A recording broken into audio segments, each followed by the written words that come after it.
people left. And that shouldn't happen at Anfield. It should be for those last 3 minutes.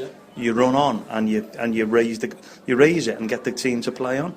But although I'd like to agree with all the lads, I think we're really just excusing what was an inept performance today and an inept tactical performance. And yeah, we've lost Coutinho and yeah, no Suarez and no Johnson, but at the end of the day, 4 centre-halves and 2 holding midfielders, we couldn't control the ball and we couldn't pass the ball. We were moving. The team looked unfit and looked half asleep to me. Southampton was just right in our faces for virtually the entire 90 minutes. And yet, when they had the ball at their goalie's feet, we were back on the halfway line.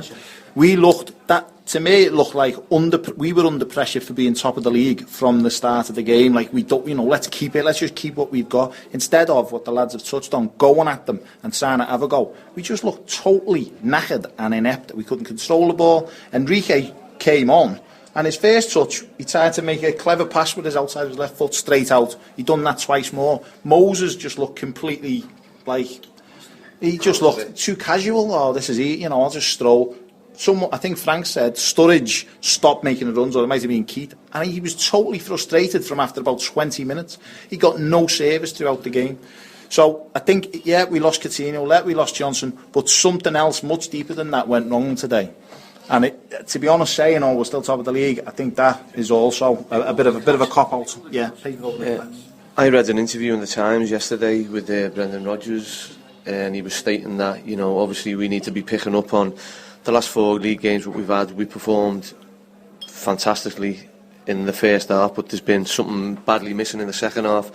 Now, Rodgers came out and said that, it's not fitness and it's not an attitude problem.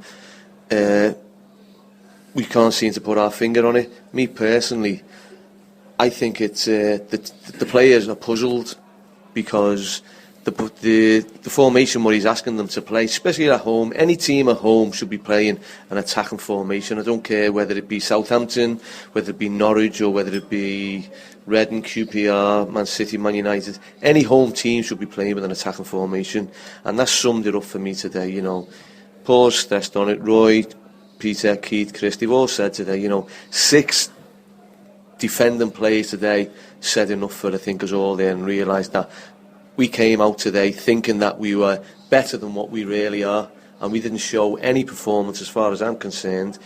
Daniel Sturridge was a plus, Torre was a plus, and the rest of the team, I just think they were just very mediocre, and they just took for granted that we are Liverpool Football Club, we're top of the league, and we need just to show up. That's wrong. Every game that Liverpool play, it's a very big game, especially in the Premier League, because it's proven that any team can beat any team.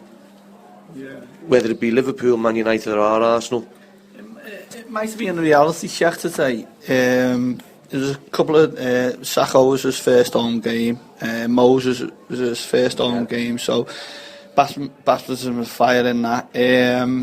So maybe it might be a little kick up the arse he might need, and go see the United game. Bit more optimism, because we're all.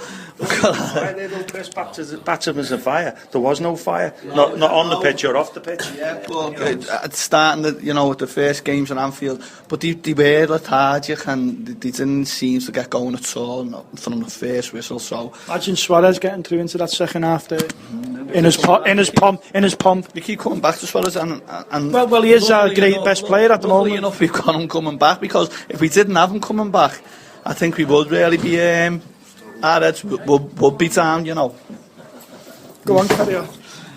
So so we've got Man United. We've got Man United on Wednesday night. A little pair of red ballies had just walked past me then. It's all stumped us a little bit. But I didn't introduce Peter properly before. It's Peter Luton from the Farm, and he's done a lot for the Justice Cause, and he's with Roy Boltier from the Farm as well, and the pair of them in here. Now, Peter, there's been an appeal by the IPCC. I'll let Peter tell you more about it, but he was talking about it before, and they've done an appeal for the fans who give statements back in 1989 concerning those. But let Peter speak to you about that anyway, Pete.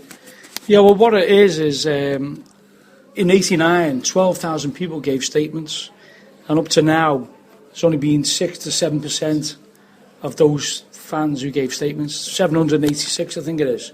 what the IPCC are trying to get people to do, get in touch with them and say if their statements were an accurate reflection of their experiences at Hillsborough.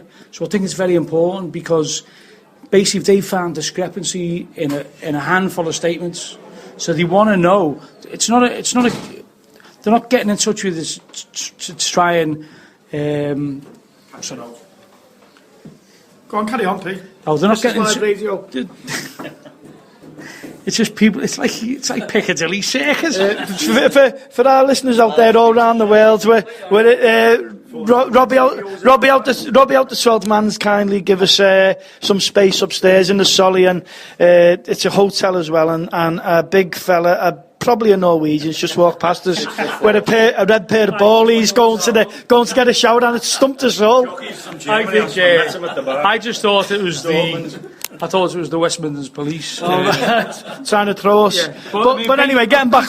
Basically, they're trying to get people who made those initial statements to get in touch to see if those statements were accurate, because they've got a suspicion that the statements that were put into the Justice Taylor report from the West Midlands Police were not accurate. In other words, a cover-up.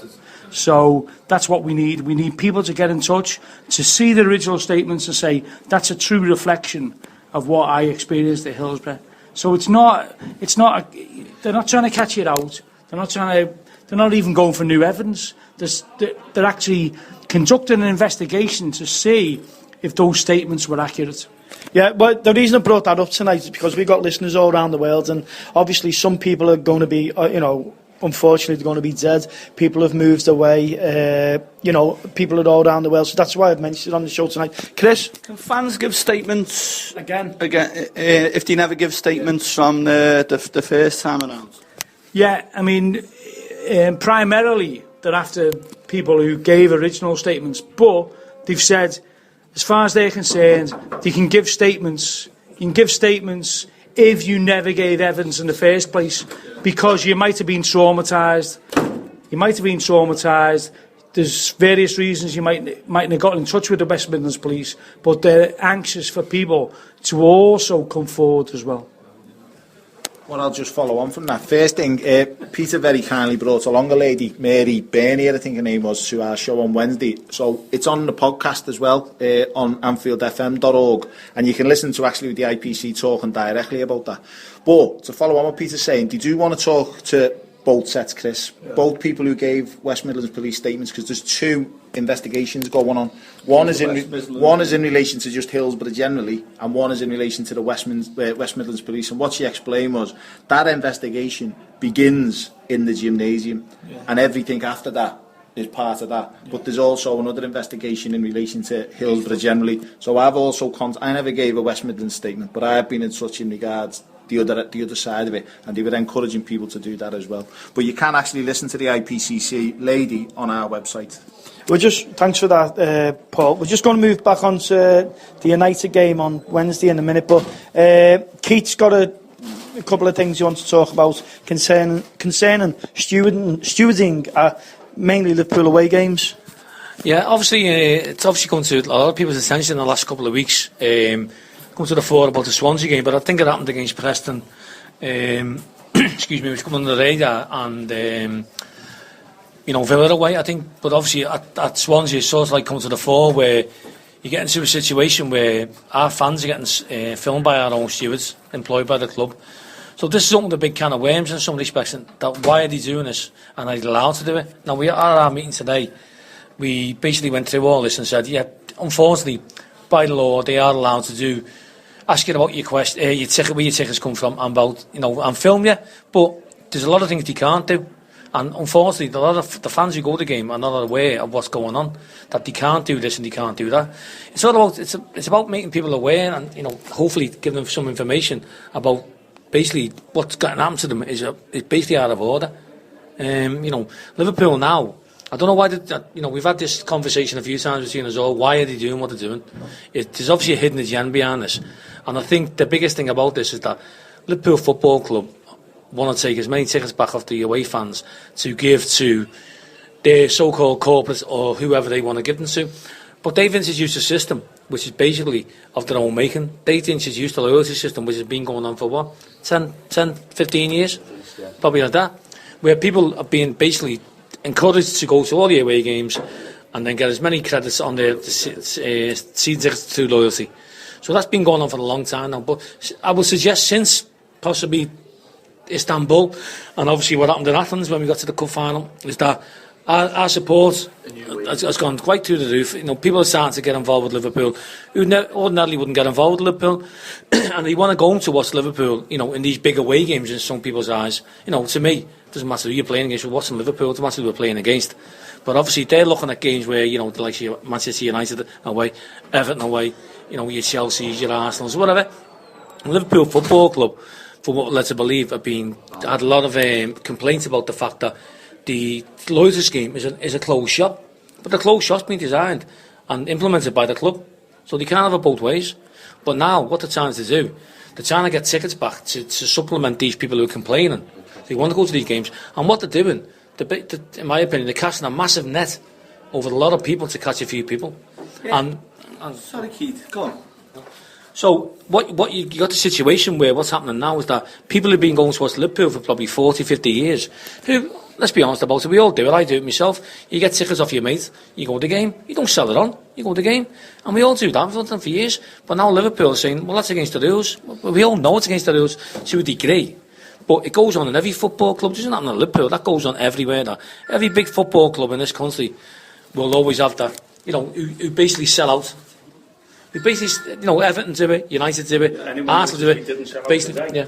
No, I mean the away. This is about the away fan. Today, 3 o'clock on a Saturday, we didn't sell out, which is unheard of, isn't it? Yeah.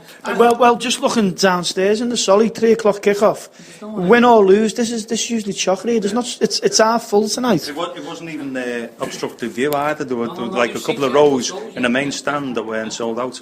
Where are we going to get those extra fans from? In a 60,000 stadium. This goes back to what you're saying about the club. Is that, as Roy quite rightly pointed out today, probably wasn't a sell out. The club would probably put the attendance to figure out that it may be sold out. But your eyes don't tell your lies. There's empty seats in good spots. So the club are trying to take tickets back off fans. It's like the tier pricing. We could go on forever and a day with this. The tier pricing has been brought in our own ground to get the most, in their opinion, the best seats. Are the dearest seats? No, that's a load of, that to me is wrong, because them seats have been in the hands of people who've been watching Liverpool for 50 odd years.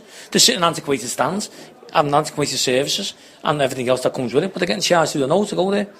But let's go back to the away games. Is that Liverpool Football Club pride themselves on our fans, giving them the basis of what they've been, by the loyalty, the support, everything else revolves around that. And they've done that. They're quite happy to do that and use it as basically a propaganda tool, as our great Liverpool Football Club are, and quite rightly so to us, because our fans are great. We've got fans there who are older than me, who've been watching Liverpool for older than you? Yes, a few, not he many. Must be old then. Yeah. With the walking sticks and whatever, but they've been watching Liverpool for 40, 50 years, away from home. Some people, before Shankly come involved, are still lucky enough to watch Liverpool, and now they're getting targeted and saying what you've been doing for the last 40, 50 years is wrong, and we're going to give you a 3-year banning order and everything else that comes with that. It's just scared tactics by the football club, and the football club will understand that they're targeting the wrong people. If they got evidence about what they want to do, they should come out with it and say, this is the reason we're doing this, and this is why we're doing it. And most like-minded football fans will accept that, but they're not doing it the right way. They're going about it the wrong way. How long have the stewards been filming Liverpool fans now? This has happened. The first game was Swansea this year. Right, okay. So it seems to me now the stewards are filming Liverpool fans for some reason. Beyond, I don't know why. Am I getting a bit paranoid? Am I getting a bit paranoid, or is it with the IPCC investigation going on now? Are they sort of trying to, I don't know, tarnish us, Black and I don't know. I'm just. It's about the pyro, we think. I don't think that's I must admit I don't know, and I don't think that's the case, but I might be wrong on that, so I could not comment on that. But in the conversation we've had with the club, the conversation, go on, the conversation we've had with the football club over the last 2 or 3 weeks over this is that basically they know who they want to target.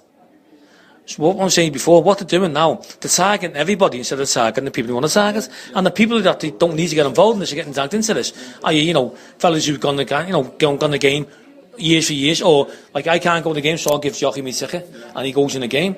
He's done nothing wrong. I've done nothing wrong, but in their eyes, you have. Because what they're 20%. yeah, but they're hiding behind the fact that the rules and regulations tell you tickets are non-transferable. We all know that, but it goes on everywhere. That's just saying.